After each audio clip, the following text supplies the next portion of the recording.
नाईक, काय ईशाची परीक्षा घेतायचा? अहो धोका आहे तिथं। लाल महालाच्या आतमध्ये पहार एकदम कडक आहे ती। पहार जरा नरम पडलं की मग जा। बाबा, वाट बघायला सवय नाही, आज जाऊन माहिती काढायच लागेल। आधीच देर झाली आहे, मोहीम खोळंबली, आम्हासनी निघावंच लागेल। बरोबर आहे वो, तुम्ही राजाची माणसं। राजा म्हणलं घोड्यावर स्वार व्हा की तुम्ही लगेच वाऱ्यावर स्वार होता। पण जपा स्वतःला। चिंता करू नका सा, आम्ही कामगिरी पत्ते करूनच येऊ। पर काळानं जर का घाव घातला, आमचं काही बरं वाईट झालं तर? नाही नाही, असं काय बाय बोलू नका सा। बाबा, काय बी झालं तरी राजासनी सांगावा धाडा। त्यासनी म्हणाव की तुमच्या बहिर्जीने अजिबात कसूर केली नाही। येतो मी। नाईक,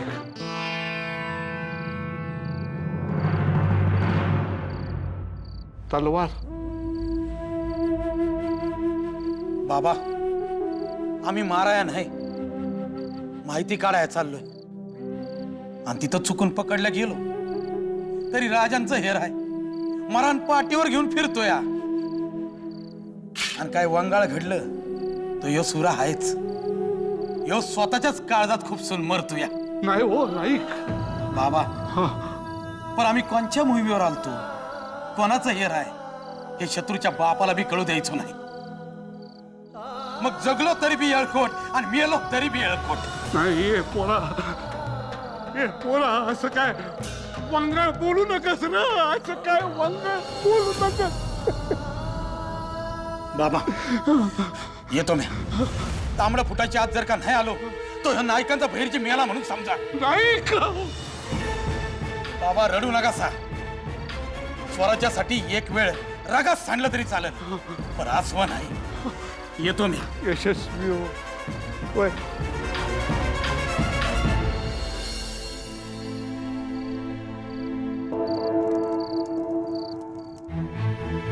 त्या शाहिस्त खानाचा मुक्काम आता लवकरात लवकर संपायला हवा, परंतु त्याआधी स्वराज्याचा हरेक गड सुरक्षित झाला पाहिजे। अहो साहेब, ती तजवीज आम्ही जातीनं करतो। कोंढाण्यावरच्या बंदोबस्ताची काय खबर? कोंढाणा अगदी सुरक्षित आहे, घेऱ्यात सुद्धा कडेकोट बंदोबस्त आहे। पंत, ह्या मोहिमेत किंचितही गफलत झाली तर हल्ला सरळ राजधानीवर होईल। राजगडावर कडेकोट बंदोबस्त ठेवा। प्रत्येक येणाऱ्या जाणाऱ्याची शहानिशा केल्याशिवाय त्यांना आज सोडू नका। जी हो साहेब। स्वराज्याच्या सरहदी जवळची सर्व गावं रिकामी करा। काहीही झालं तरी रयतेस हानी पोचता कामा नये। जी। बरं आऊसाहेब, नव्यानं भरती केलेल्या फौजेला या मोहिमेमध्ये कसं सामील करून घ्यावं? ते सैन्य पिछाडीचं असेल। आघाडीच्या सैन्यात अनुभवी आणि मातब्बर फौज असेल, मात्र पिछाडीच्या सैन्यात शस्त्र पुरवठा योग्य रीतीने करा। जी आऊसाहेब, शस्त्रागारामध्ये त्याची पूर्ण तयारी झालेली आहे। नव्यानं दाखल झालेल्या या फौजेमधल्या विविध शस्त्रास्त्रांमध्ये पारंगत मावळ्यांच्या वेगवेगळ्या तुकड्या सुद्धा केलेल्या आहेत। अजून एक गोष्ट ध्यानात असू द्या, सर्व सैन्याकरता आणि गडकोटावर पुरेशी रसद कायम ठेवा। या शाहिस्त खाना शास्त करण्याची वेळ जवळ आली आहे।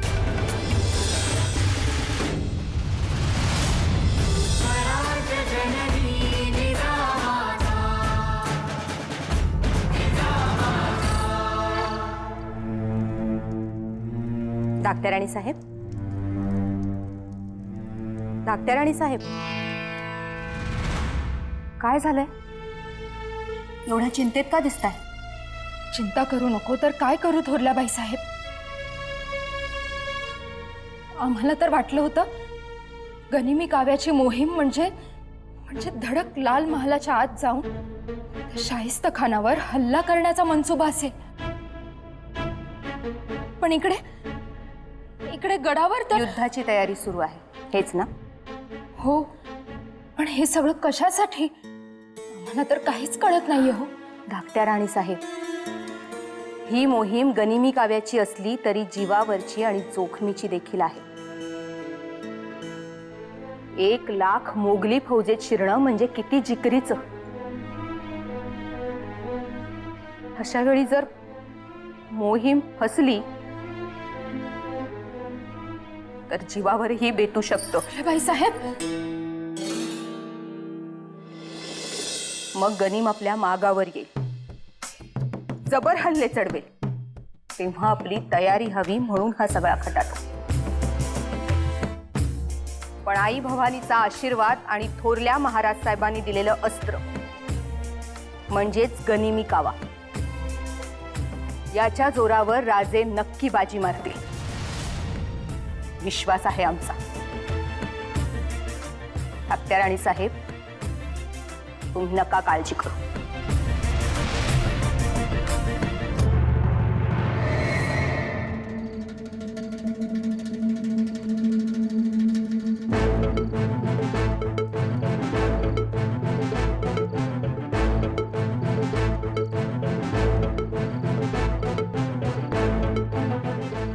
बस आता ही लाल भिंत ओलांडली की महालात बस सगळ्या खबरा लगोलग काढता येतील.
गुस्ताखी माफ हो हजरत, लेकिन आप पहले जैसे नजर नहीं आते. तनाव में रहते हो. दुरुस्त फरमाया आपने. आजकल हुजूर ना ठीक से खाते हैं, ना पीते हैं और ना ही आराम फरमाते हैं. ऐसे ही चलता रहा तो तबीयत नासाज हो जाएगी आपकी. आराम फरमाने की जरूरत किसे नहीं है बेगम साहिबा, लेकिन वक्त है कहां. कल का आखिरी दिन है. हम दरबार में मसरूफ रहेंगे और परसों रमजान शुरू होने वाला है. इसके पहले बहुत सारे काम निपटाने हैं हमें. आपके सियासती दाव हमारे सोच से बाहर है. बेगम साहिबा, हमें हमारी फौज के लिए नई तरकीब मुकम्मिल करनी है. हमारे जो मुस्लिम सिपाही हैं, जो रोजे रखते हैं, उनको धूप में काम करवाना रसूल के हुक्म के खिलाफ है. इसलिए हमारी जो मुस्लिम फौज छावनी के घेरे के बाहर पहरा दे रही है, वो छावनी के अंदर पहरा देगी. और छावनी के अंदर जो मराठा राजपूतों की फौज है, वो छावनी के बाहर पहरा देगी.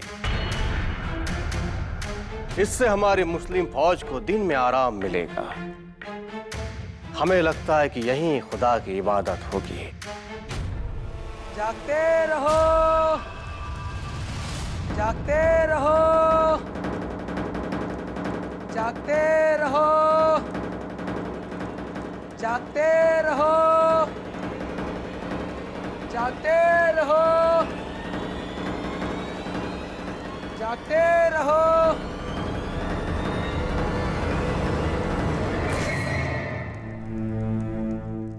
ही आश्मनिस्ती वटवागळं आहे ती. या मुघलांना लई जिंदगीची भीती. कशाला येतात मोहिमेवर. जागते रहो, जागते रहो, जागते रहो, जागते रहो.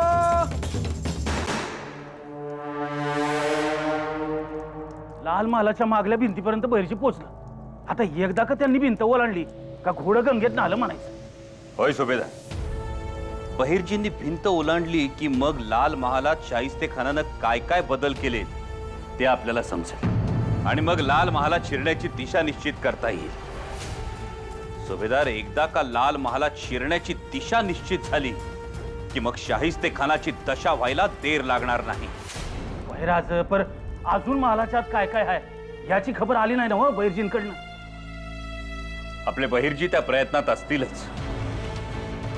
सुभेदार, हे भ्याड मोगल आव आणता सिंहाचा, पण शेळपट फक्त स्वतःच्या सुरक्षेचाच कायम विचार करत असतात. पण आपले बहिर्जी नाईक वाघ आहेत, वाघ. ते पाळीव नाहीत, जंगलातले. वेळ पडली तर ते गनिमाला फाडून खातील, पण आपली कामगिरी चोख बजावतीलच.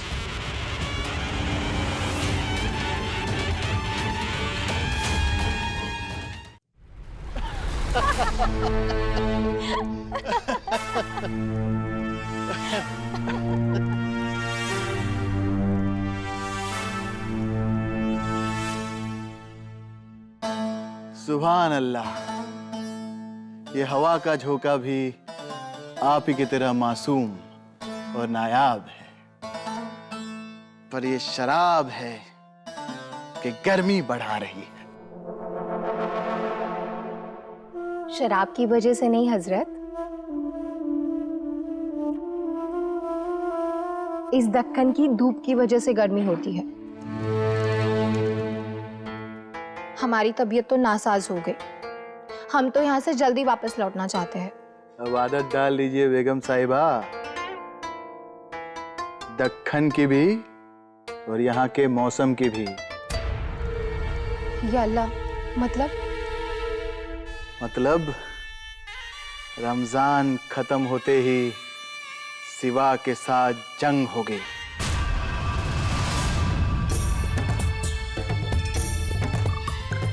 बस 1 या 2 महीने के अंदर हम उसकी धज्जियां उड़ा देंगे. फतेह हमारी होगी और फिर ये दक्कन भी हमारा होगा. हम इस पर राज करेंगे.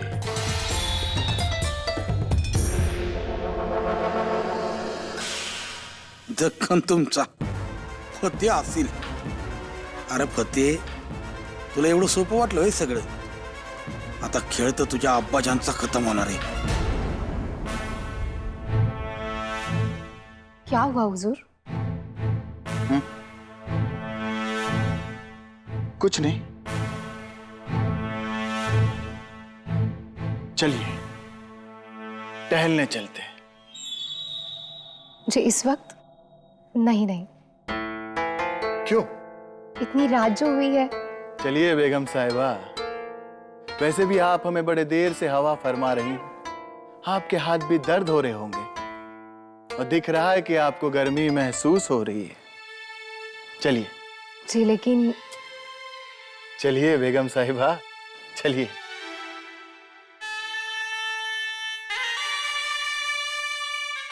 ये दक्कन की हवा भी बड़ी खूबसूरत है, सुकून देती है दिल को.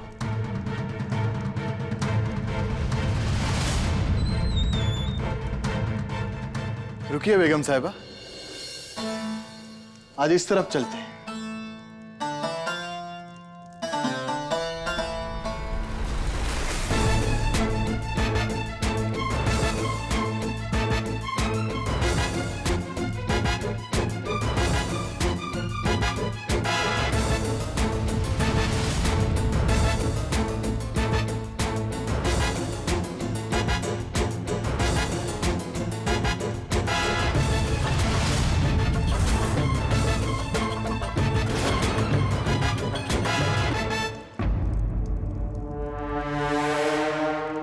राज, लाल महालात जायची दिशा तर मिळाली, पण आता घुसणार कसं? मुतपाकखान्यातून. मुतपाकखान्याच्या बाजूला अब्दारखाना आहे, पाणी ठेवण्याची जागा. तिथून जनानखान्याकडे जाणारी एक दिंडी आहे. ही दिंडी साध्या माती विटांचं बांधकाम करून बंद केली, पण तिला खिडकी आहे आणि ही खिडकी उघडी असते, तिला लोखंडी गज नाही. लाल महालात शिरायचं ते इथून.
झोपा लेको झोपा, कधी येऊन तुम्हाला कापून जाऊ पत्त्या बी लागणार नाही.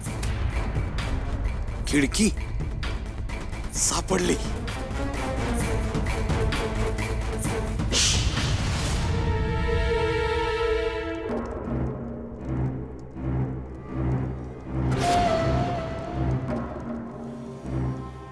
ये आवाज कैसी थी?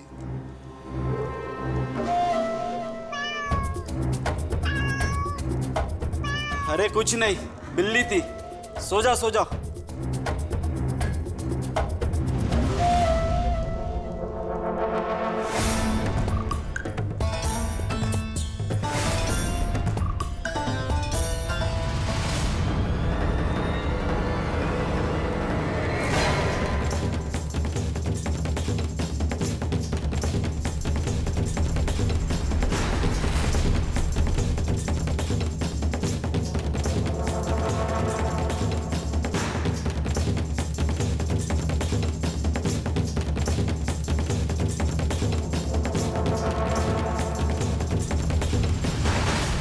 अब ठंडक मिली आपकी रूह को? जी.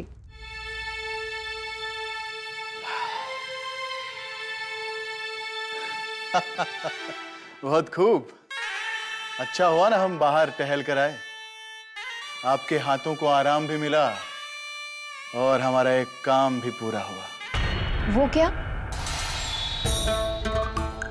ये जो फौज हमने तैनात की है, इसका मुआयना भी हो गया. इसका इंतजाम इतना पुख्ता है कि हमारे इजाजत के बगैर एक परिंदा भी अंदर पर नहीं मार सकता. और समझो गलती से आ गया तो जिंदा वापस नहीं जा सकता.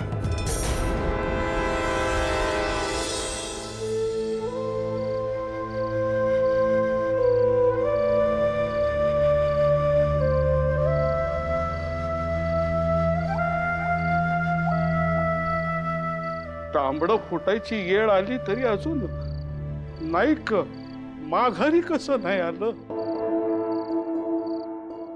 हा, पकडलं गेलं नसतील ना?